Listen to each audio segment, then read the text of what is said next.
एक दिन गौतम बुद्ध अपने शिष्यों के साथ एकदम शांत बैठे हुए थे। उन्हें इस प्रकार बैठे हुए देख शिष्य चिंतित हुए कि कहीं वह अस्वस्थ तो नहीं है। एक शिष्य ने उनसे पूछा कि आज वह मौन क्यों बैठे हैं? क्या शिष्यों से कोई गलती हो गई है? इसी बीच एक अन्य शिष्य ने पूछा कि क्या वह अस्वस्थ हैं? पर बुद्ध मौन रहे। तभी कुछ दूर खड़ा व्यक्ति जोर से चिल्लाया, आज मुझे सभा में बैठने की अनुमति क्यों नहीं दी गई है? बुद्ध आंखें बंद करके ध्यान मग्न हो गए। वह व्यक्ति फिर से चिल्लाया, मुझे प्रवेश की अनुमति क्यों नहीं मिली? इसी बीच एक उदार शिष्य ने उसका पक्ष लेते हुए कहा कि उसे सभा में आने की अनुमति प्रदान की जाए। बुद्ध ने आंखें खोलीं और बोले, नहीं, वह अछूत है, उसे आज्ञा नहीं दी जा सकती। यह सुनकर शिष्यों को बड़ा आश्चर्य हुआ। बुद्ध उनके मन का भाव समझ गए और बोले, हां, वह अछूत है। इस पर कई शिष्य बोले, हमारे आश्रम में जात पात का कोई भेद ही नहीं, फिर वह अछूत कैसे हो गया? तब बुद्ध ने समझाया, आज वह क्रोधित होकर आया है। क्रोध से जीवन की एकाग्रता भंग होती है। क्रोधी व्यक्ति प्राय मानसिक हिंसा कर बैठता है, इसलिए जब तक वह क्रोध में रहता है तब तक अछूत होता है। इसलिए उसे कुछ समय एकांत में खड़े रहना चाहिए। क्रोधित शिष्य भी बुद्ध की बातें सुन रहा था। पश्चाताप की अग्नि में तपकर वह समझ चुका था कि अहिंसा ही मनुष्य का महान कर्तव्य व परम धर्म है।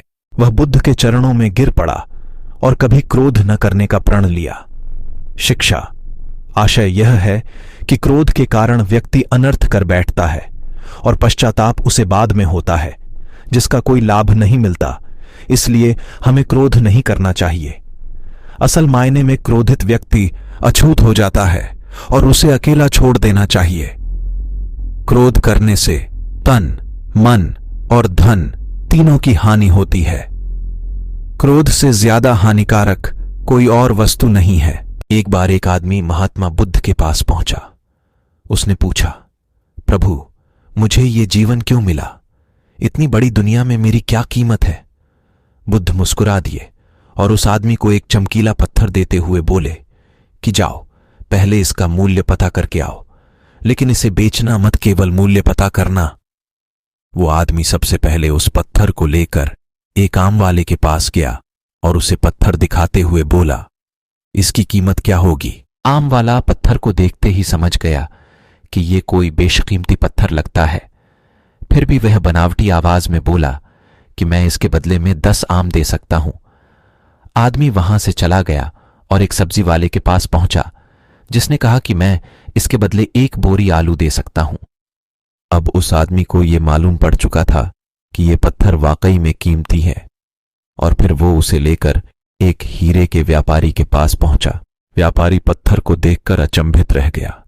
उसने कहा कि मैं तुम्हें इसके बदले 10 लाख रुपए दे सकता हूं। आदमी महात्मा बुद्ध के पास जाने के लिए मुड़ा ही था कि व्यापारी ने आवाज लगाई कि मैं तुम्हें इसके बदले में 50 लाख रुपए देने को भी तैयार हूं। लेकिन आदमी नहीं रुका। व्यापारी ने गिड़गिड़ाते हुए फिर आवाज लगाई कि तुम मुझे बस वो हीरा दे दो, बदले में तुम जितना धन चाहो मैं देने के लिए तैयार हूं। आदमी नहीं माना और महात्मा बुद्ध के पास लौट गया और उन्हें पत्थर वापस करते हुए पूरा वृत्तांत कह सुनाया। बुद्ध मुस्कुराकर बोले, आम वाले ने इसका मोल 10 आम लगाया, सब्जी वाले ने 1 बोरी आलू और हीरे के व्यापारी ने कहा कि ये अनमोल है। इस पत्थर के गुण जिसने जितने समझे उसने उतने मोल लगाए। ऐसा ही ये जीवन है। हर आदमी एक हीरे के समान है। दुनिया उसके गुणों को जितना पहचान पाती है उतनी ही महत्ता देती है। लेकिन आदमी और हीरे में फर्क ये है कि हीरे को कोई दूसरा तराशता है और आदमी को अपने आप को खुद ही तराशना पड़ता है। तुम भी अपने भीतर के गुणों को तराशो, तुम्हें पहचानने वाला भी कोई न कोई मिल ही जाएगा।